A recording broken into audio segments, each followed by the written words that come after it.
Boxes of copies of government documents line this storage room at the National Security Archive. It is only a small part of its collection, and besides hard copies, thousands of documents can be viewed on the group's website. The archive was started more than 25 years ago by a group of journalists and historians who used the Freedom of Information Act to get documents they needed for research. The act was passed by Congress in 1966 to make U.S. government agencies more accountable to the American public. However, some information is protected, including classified national defense or foreign policy materials, trade secrets, and other confidential business information.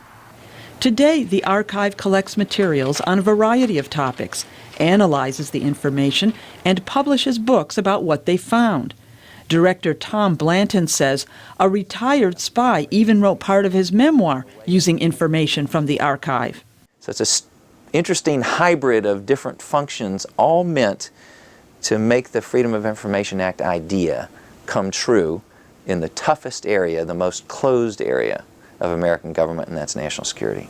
Blanton says even when material is declassified, it can be difficult to get intelligence agencies to release sensitive information. Some of our requests we've had to pursue for 10, 15 years before we actually got the secrets released, because the government fought back. This includes documents about questionable activities by the U.S. Central Intelligence Agency. The CIA back in the 1970s got exposed for having been involved in assassination plots and mind control experiments using drugs and all kinds of shady dealings that were really against the law here in the United States. The archive has collected several million pages of government documents, including White House memos, congressional records, and court testimony.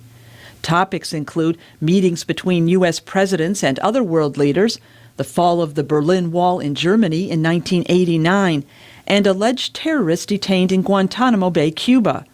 Blanton says some documents reveal surprising information. The Iraq War Plan was a series of PowerPoint briefings that the president had signed off on, where they just assumed that they'd be out of Iraq within a couple years after the invasion. They just assumed they'd be down to 5,000 troops. They had no intention of planning for an occupation or taking responsibility for the security.